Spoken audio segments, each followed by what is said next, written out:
Welcome to commerce studies. आपका एक बार फिर से स्वागत है हमारे चैनल पर। जल्दी से हमारे चैनल को सब्सक्राइब कर लीजिए और वहां दिखे बेल आइकन को प्रेस कर लीजिए ताकि हमारी आने वाली सारी नोटिफिकेशन आपको तुरंत मिल सके और आपकी प्रिपरेशन अच्छे से चलती रहे। आज हम सीखने वाले हैं MCom semester 2 financial accounting and auditing का लीज अकाउंटिंग। लीज अकाउंटिंग के अंदर थियोरी पोर्शन जो है वो आज हम कवर करने वाले हैं। इसके अंदर जो भी पोर्शन इम्पॉर्टेंट है, जो थ्योरी से रिलेटेड है, जो कि एग्जाम में आता है, वो सारे पोर्शंस को मैंने कवर करने की कोशिश की है। तो आई होप आपको ये अच्छे से समझ में आएगा। अगर आपको इससे रिलेटेड कोई भी डाउट है तो आप नीचे कमेंट सेक्शन में भी मुझे पूछ सकते हैं। सबसे पहले है हमारा meaning of lease. A lease is a contract whereby the owner of an asset यानी लेसर, किसी भी ओनर ऑफ एसेट्स को हम लेसर कहेंगे, grants to the another party यानी जो सामने वाली पार्टी होगी जो उसको लीज पे लेने वाली है उसे हम लीजी कहेंगे। The exclusive right to use the assets usually for an agreed period of time in return for the payment of rent, यानी कभी भी एक कॉन्ट्रैक्ट जिसके अंदर एक ओनर, एसेट्स का ओनर किसी और को उस राइट को यूज करने का हक देता है एक लिमिटेड टाइम पीरियड के लिए, जिसके बदले में वो उससे रेंट लेता है। तो ये पूरा जो इनके बीच में रिलेशनशिप है वो एक लेसर और लीजी का है, और इस कॉन्ट्रैक्ट को जो दोनों के बीच में हुआ है उसे हम कहते हैं लीज एग्रीमेंट। तो यहाँ पर ये लीज को हम किस तरह से कंडक्ट करने वाले हैं और उसकी अकाउंटिंग हम किस तरह से करेंगे वो हम सीखने वाले हैं। In other words, the lease contract gives the right to one person, यानी लीजी को राइट मिलता है to use the assets belonging to some another, यानी किसी और के एसेट्स को यूज करने का राइट देता है ये contract. The former gives a fixed rent to the owner for such use, और वो यूज करने के लिए उसका रेंट पे करता है। The arrangement separate to rights, यहाँ पर दो मेन राइट्स हैं जो यहाँ पर देखे जाते हैं। वो दो मेन राइट्स हैं हमारे, राइट ऑफ ओनरशिप यानी ओनरशिप, उसका हक, मालिकाना हक वो उसे देता है, एंड राइट टू यूज यानी वो किसी और को लीज पे देना चाहता है तो वो भी दे सकता है, या तो फिर वो खुद यूज करना चाहता है तो वो दे सकता है। बट अगर उसने वो जो एसेट्स है वो किसी और से लिया है तो उसके लिए उसको बदले में रेंट पे करना पड़ेगा, और जो इनके बीच में लिमिटेड टाइम पीरियड होता है वो पहले से फिक्स होता है। इसके बाद है हमारा characteristics of lease. From the above definition of lease the following are the characteristics, ये सारे कैरेक्टरिस्टिक्स हैं। In lease transaction the lessee does not get ownership of assets but gets a right only to use assets, यानी lease contract पर कोई भी assets लेने से वो जो एसेट्स है वो लीजी का नहीं हो जाता, उसे सिर्फ राइट मिलता है उस एसेट्स को यूज करने का, जिसके बदले में वो रेंट पे कर रहा है। बट जैसे ही वो कॉन्ट्रैक्ट फिनिश होगा वो राइट जो है वापस से ओनर के पास चला जाएगा और वो एसेट्स हैंड ओवर कर देना होगा ओनर को। The amount of regularly paid for the use of such assets is called rent और लीज रेंटल, यानी उसे जो अमाउंट हम पे कर रहे हैं उसे या तो हम रेंट कहते हैं या तो लीज रेंटल कहते हैं। As it is treated as rent it is revenue expense, और अगर वो रेंट है तो वो रेवेन्यू एक्सपेंस होगा। For getting the right to use the assets no big investment is needed, यानी अगर कोई भी राइट हमको चाहिए कोई बड़े इन्वेस्टमेंट, मतलब कोई बड़े एसेट्स को यूज करने के लिए, तो ज़रूरी नहीं है कि हमारे पास बहुत सारा इन्वेस्टमेंट हो। तो एसेट्स को हम एक्वायर कर सकते हैं ज़्यादा खर्च किए बिना। किस तरह से? तो हम परचेज करने की जगह उसे लीज पर ले सकते हैं। सपोज कोई कंपनी है, जैसे एक मशीन चाहिए ताकि वो अपना प्रोडक्शन जो है वो बढ़ा सके, बट वो सोचते हैं कि ये प्रोडक्शन जो है उन्हें इंक्रीज करना है सिर्फ 3 मंथ्स के लिए, उसके बाद उनका रेगुलर मशीन है उसके अंदर वो कैपेसिटी इंक्रीज कर सकते हैं रेनोवेट करके। तो 3 मंथ्स के लिए नई मशीन को लेना इज़ अ बैड आइडिया, और अगर वो 3 मंथ एक्सटेंड नहीं करेंगे अपना प्रोडक्शन तो उन्हें लॉस ऑफ सेल होगा, लॉस ऑफ प्रॉफिट होगा। तो उसके लिए वो इस सिचुएशन में क्या करते हैं, तो वो 3 मंथ्स के लिए एक जो मशीन है जो ऑलरेडी मार्केट में अवेलेबल है किसी के पास, उससे लीज पर ले लेते हैं एंड उस पर अपना काम करते हैं। तो इस प्रोसीजर को भी हम लीज कहेंगे। सच transaction can be made for both immovable and movable property, यानी इमूवेबल और मूवेबल दोनों प्रॉपर्टी के लिए ये ट्रांजैक्शंस किए जाते हैं। Sometimes the agreement provides that the lessee will have a right to buy the assets when the lease contract will over. कुछ कुछ एग्रीमेंट्स में ऐसा भी पहले से तय होता है कि अगर लीज कॉन्ट्रैक्ट खत्म हो जाता है तो वहाँ पर लीजी को जो है राइट मिल जाता है उस एसेट्स को परचेज करने का at the price which is determined at the time of making the contract और at the end of contract. यानी कॉन्ट्रैक्ट खत्म होने के बाद या तो जो भी प्राइस जो है वो कॉन्ट्रैक्ट के समय डिसाइड हुई है। अगर सपोज मैंने बोला है कि मुझे ये मशीन चाहिए 5 ईयर्स के लिए मैं लीज पर लेती हूँ, और अगर 5 ईयर्स के बाद आपको ये मशीन नहीं चाहिए तो मैं इसके 2 लाख रुपीज़ देने को तैयार हूँ, ये आप मशीन मुझे दे दीजिए। तो ये कॉन्ट्रैक्ट अगर पहले से हुआ है तो वो एग्रीमेंट, अब दूसरा एग्रीमेंट शुरू हो जाएगा। और अगर ये कॉन्ट्रैक्ट पहले से नहीं हुआ है एंड द एंड ऑफ, अगर वो हैंड ओवर करना चाहते हैं, वो सेल करना चाहते हैं, तो भी वो कर सकते हैं। If there is no right to buy in the lease contract, the lease will have to return the asset. Leasee will have to return the assets to the lessor when the period of lease contract is over. यानी जब भी lease का contract खत्म होगा तब लीजी को जिसने वो रेंट पर लिया है लिमिटेड टाइम पीरियड के लिए, वो टाइम पीरियड खत्म होते ही जैसा उसने दिया था वैसा का वैसा एसेट्स उसे रिटर्न करना रहेगा। When the contract of lease is made, the ownership of the asset do not pass to the lessor when the period of lease contract is over. यानी जब भी कॉन्ट्रैक्ट खत्म हो जाएगा तो ओनरशिप है वो वापस से लीजी को नहीं मिलेगी, वो ट्रांसफ़र नहीं होगी, वो सिर्फ लेसर के पास ही रहेगी। और कॉन्ट्रैक्ट अगर जब कॉन्ट्रैक्ट बनता है तब, जब तक कॉन्ट्रैक्ट ओवर नहीं होता तब तक। When the price of assets are constantly rising due to inflation, the lease arrangement keeps the leasee free from the effect of price rise. His rent remain the same when the price rise or fall.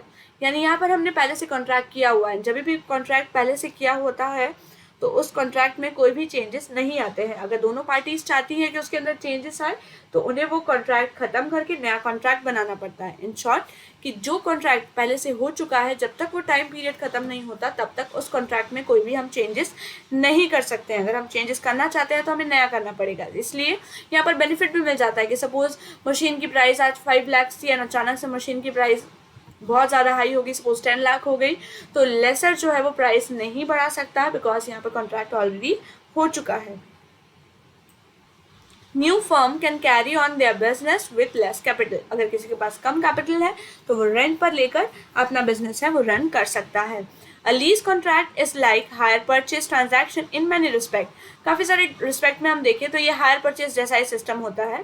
The only difference is that in case of hire purchase, the hirer get the ownership of the assets when he make full payment of interest and the principal amount. यहाँ पर जब भी hirer जो है वो full payment कर देता है principal amount और interest के साथ, तब वो जो ओनरशिप है ट्रांसफ़र हो जाती है। बट लीज के अंदर ट्रांसफ़र नहीं होती है, यहाँ पर सिर्फ रेंट पे किया जाता है। अब यहाँ पर कुछ टाइप्स हैं लीज के, तो वो कौन से टाइप्स हैं वो हम देख लेते हैं। सबसे पहले है फाइनेंशियल लीज। फाइनेंशियल यानी फाइनेंस से रिलेटेड। ऑपरेटिंग लीज, जब हम कुछ ऑपरेट करते हैं यानी मिनिमम 2 इयर्स या 3 इयर्स शॉर्ट टर्म के लिए ऑपरेटिंग लीज आता है। Sale and lease back, leverage leasing, service lease, direct lease, international और cross border leasing, medical equipment leasing and sales aid leasing.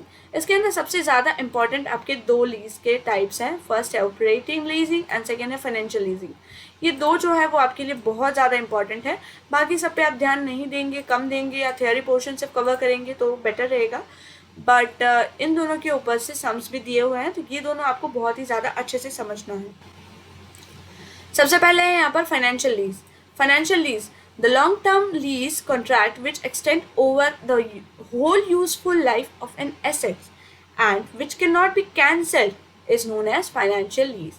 यानी जो पूरे लाइफ टाइम ऑफ, मतलब जितनी भी यूजफुल लाइफ है एसेट्स की तब तक के लिए हमने लीज पर ले लिया, यानी लॉन्ग टर्म लीज, इसे हम कहते हैं फाइनेंशियल लीज, जो कि कैंसिल नहीं हो सकता है बीच में। The duration of lease is almost equal to the useful life of the assets, यानी यूजफुल लाइफ जितनी भी है एसेट्स की, सपोज 5 ईयर्स, 6 ईयर्स, किसी किसी मशीन की 3 ईयर्स, तो तब तक के लिए ये लीज जो है वो चलता रहता है। Thus the whole investment is recovered by lessor in case of financial lease, यानी फाइनेंशियल लीज में जो इन्वेस्टमेंट वो जो लेसर है उसको पूरी की पूरी पेमेंट, यानी अगर उसने मशीन 5 लाख में खरीदी है तो 5 लाख प्लस जो भी उसका इंटरेस्ट है, क्योंकि वो पार्टली पेमेंट कर रहा है, उसके साथ वो लीज पर दे सकता है जब तक पूरा पेमेंट नहीं, पूरा रिकवर अमाउंट, पूरा इन्वेस्टमेंट रिकवर करना लेसर का हक बनता है।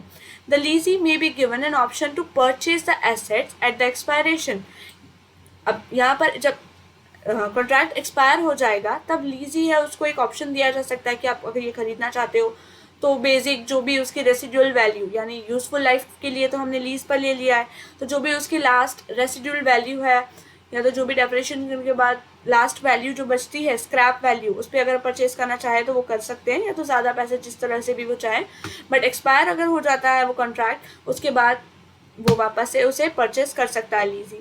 Sometimes this type of lease is known as capital lease, क्योंकि यहाँ पर एक तरह से हमने पूरी मशीन ही ले ली है, लाइफ टाइम के लिए ले ली है, तो इसलिए इसे कैपिटल लीज भी कहा जाता है।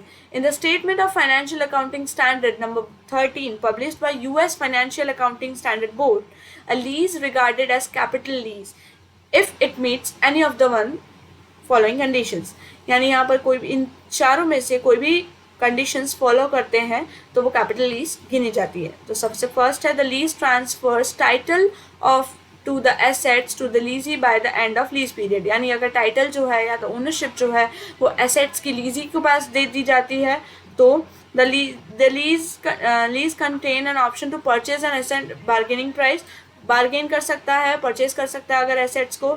The lessee period is equal to greater than 75% of estimated economic life of assets, यानी मिनिमम 75% से लेके फुल वैल्यू तक जितनी भी लीज पीरियड है अगर उतनी वैल्यू तक का हम ले रहे हैं, लाइफ पूरी यूजफुल लाइफ अगर हम यूज़ कर रहे हैं एसेट्स की तो, या तो 75% ऑफ यूजफुल लाइफ।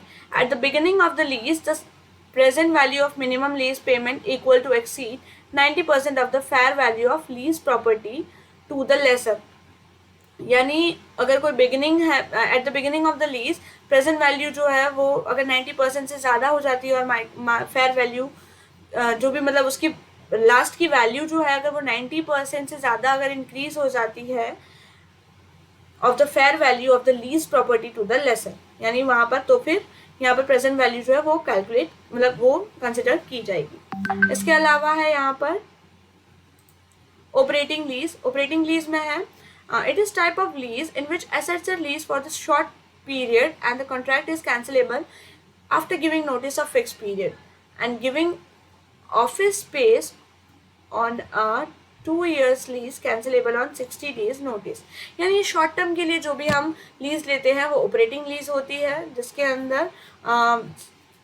60 डेज के नोटिस के अंदर हम वो कैंसिल भी कर सकते हैं।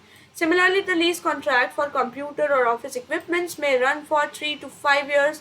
Thus, the period of such type of lease is shorter than the assets economic life. यानी assets काफ़ी टाइम तक चल सकता है बट उसके हाफ या तो काफ़ी कम टाइम हमने अगर ये assets का यूज़ किया लीज में तो उसे हम ऑपरेटिंग लीज कहेंगे। It is prevalent particularly in those machines where technology changes are rapid. यानी यहाँ पे तुरंत इमीडिएटली टेक्नोलॉजीज जो है अगर वो चेंज हो रही हैं तो वहाँ पर ये ऑपरेटिंग लीज देखने मिलता है। The operating lease is generally preferred under following circumstances, ये सारे सर्कमस्टांसेस हो तो ज़्यादातर ऑपरेटिंग लीज जो है वो प्रेफरेबल कहा जाता है। When the assets is likely to become obsolete within a short period, यानी शॉर्ट पीरियड के अंदर वो कोई काम का नहीं रहने वाला, तब when the lessee is interested in overcoming his problem temporary, यानी अगर लीजी जो है वो थोड़े टाइम में अपनी प्रॉब्लम से बाहर निकल सकता है तो ये दोनों कंडीशंस में अगर आप हो तो ही आप ऑपरेटिंग लीज लो तो बेटर रहता है, ये ऐसा प्रेफरेबल किया गया है। इसके बाद हमें है sales and lease back. This is a very popular method of leasing. Under the sale and lease back leasing the firm individual who is the owner of assets sells it to another party and the same assets is taken on lease from that party. Thus, the leasee gets money by selling the assets. At the same time, he continues to use the assets by paying the fixed rent. यानी यहाँ पर जो लीजी है वो laser है जो वो बहुत ज़्यादा स्मार्ट है. उसने पहले तो ये जो मशीन या सपोज एक मशीन का एग्जांपल लेते हैं तो एसेट्स है वो उसका ओनरशिप उसने सेल कर दिया, यानी उस मशीन को उसने सेल कर दिया है एंड उसके साथ साथ उसने वो लीज पे भी दे दिया है किसी और को, एंड जिससे उसने सेल किया है उससे उसने लीज पे भी ले लिया है और किसी और को दे दिया है. यानी इन शॉर्ट यहाँ पर क्या किया है उसने, पूरा का पूरा प्रॉफिट जो है वो सिर्फ लेने की कोशिश की है. यहाँ पर सपोज अगर 10 लाख की मशीन है एंड उसने वो लीज पे दिया हुआ है 2 लाख रुपीज़ में, एंड सामने वाली पार्टी जो है जो दूसरी थर्ड पार्टी है उसे उसने ये मशीन सेल कर दी है 10 लाख रुपीज़ में, एंड साथ ही उसके साथ लीज पे ले लिया है 1,50,000 में, और यहाँ पर वो रेंट ले रहा है 2 लाख रुपीज़. यानी 50,000 का वो बिना ओनरशिप के, बिना किसी चीज़ के वो यहाँ पर फ्लैट 50,000 का जो है प्रॉफिट कर रहा है. तो ये सेल एंड लीज बैक है जो कि बहुत ज़्यादा पॉपुलर है. फिर leverage leasing. This type of lease agreement has become popular during the last few years. In generally popular method of financing expensive assets, it is generally used when the assets to be leased in a very costly one and the lessor is not able to provide complete finance. He generally provides 25% of the cost of assets, while remaining amount is provided by the financer, who may be bank, financial institute, mainly as a loan. Thus, यहाँ पर किस तरह से होता है leverage leasing, यानी कि जब बहुत ज़्यादा एक्सपेंसिव होता है लीज़ करना, यानी मशीन तो बहुत ज़्यादा एक्सपेंसिव है ही, साथ में उसकी लीज़ अमाउंट भी बहुत ज़्यादा एक्सपेंसिव होती है, तब जो लीजी है वो 25% पे कर देता है कॉस्ट ऑफ एसेट्स का, एंड रिमेनिंग अमाउंट जो है उसके लिए वो फाइनेंशियल हायर करता है या तो फाइनेंशियल इंस्टीट्यूट से बात करता है, तब जो कि वो बाकी की अमाउंट पे करते हैं एज अ लोन. तो ये थर्ड, इसके अंदर 3 पार्टीज इन्वॉल्व होती हैं. पहला होता है लेसर जो एसेट्स दे रहा है, लीजी जो एसेट्स ले रहा है, एंड द फाइनेंसर जो बाकी की पेमेंट कर रहा है. फिर सर्विस लीज है. सर्विस लीज के अंदर this arrangement the lessor provide not only the finance but also undertake service of assets during the lease period. Computer, copiers, trucks and other capital assets require maintenance are generally leased under contract that provide maintenance and service of the assets during the lease period. यानी जितने time भी lease period रहेगा तब तक उसकी servicing भी है वो भी लीजी को करवानी पड़ती है. इसका भी अरेंजमेंट जो है वो लेसर को मतलब लेसर प्रोवाइड करता है. डायरेक्ट लीजिंग, ये जो भी ये चीज़ें हैं यहाँ पर ये पहले से कॉन्ट्रैक्ट में तय होती हैं, थोड़े बहुत चेंजेस भी हो सकते हैं, वो लीजी एंड लेसर के बीच की बात है, बट जो मेन फंडा है वो आपको यहाँ पर समझना है. Direct leasing. In the case of direct leasing the lessee may directly from a manufacturer. This often done in many cases of computer and office equipments.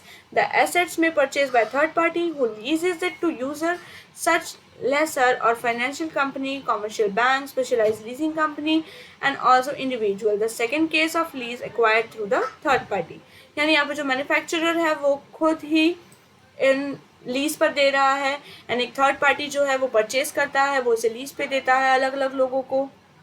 इस तरह से ये डायरेक्ट लीजिंग भी होती है कि सपोज उसने लीजिंग के लिए ही इसे खरीदा तो मैन्युफैक्चरर से ले लिया उसने और लीज कर रहा है उसी तरह. फिर इंटरनेशनल और cross border leasing. International and cross border leasing में क्या है, when the lease agreement is made between citizen of 2 different countries it is called international leasing and cross border leasing. The lessor and the lessee are from the different countries.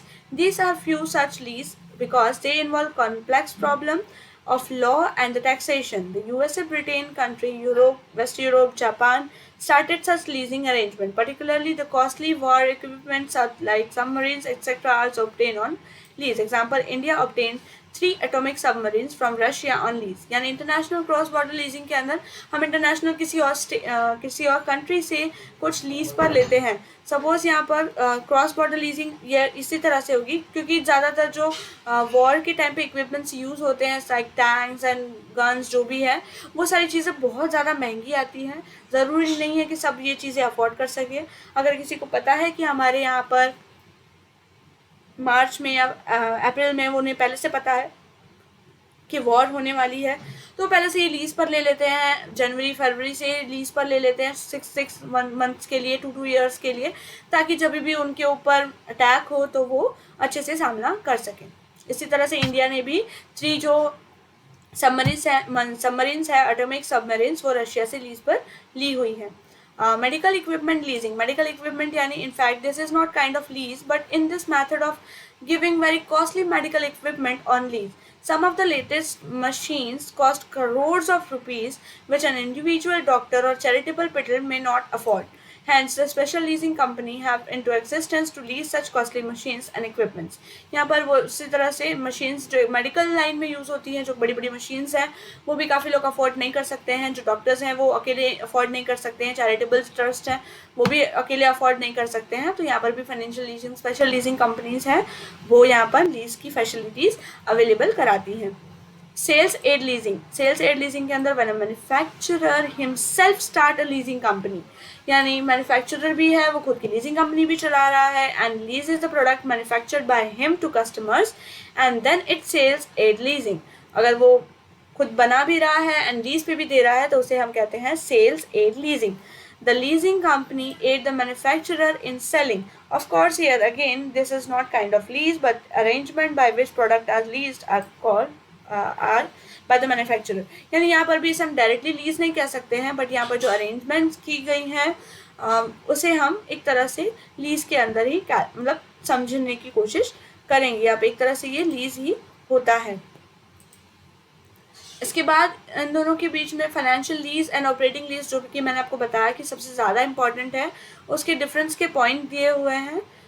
ये हम हमारे next video में cover करेंगे। सिर्फ ये 2 points जो हैं ये बहुत ज़्यादा इंपॉर्टेंट है एंड आपके बहुत काम आएगा, तो ये हम नेक्स्ट वीडियो में हमारे कवर करेंगे। आप तब तक के लिए ये जितने भी मैंने कैरेक्टरिस्टिक्स एंड टाइप्स बताए हैं उसे एक और बार अपने लैंग्वेज में रीड कर लीजिए ताकि आपको बहुत अच्छे से समझ में आ जाए। आई होप आपको ये वीडियो पसंद आया हो। अगर आपको ये वीडियो सब पसंद आया है तो प्लीज़ हमारे चैनल को सब्सक्राइब कीजिए, शेयर कीजिए, लाइक कीजिए एंड हमारे टीचमिन चैनल को भी ज्वाइन कर लीजिए, जिसका कोड जो है वो मैंने टेलीग्राम एंड व्हाट्सएप ग्रुप पे शेयर किया हुआ है। अगर आप भी इन दोनों ग्रुप्स में ज्वाइन होना चाहते हैं तो नीचे डिस्क्रिप्शन में से ज्वाइन हो सकते हैं। Thank you so much guys.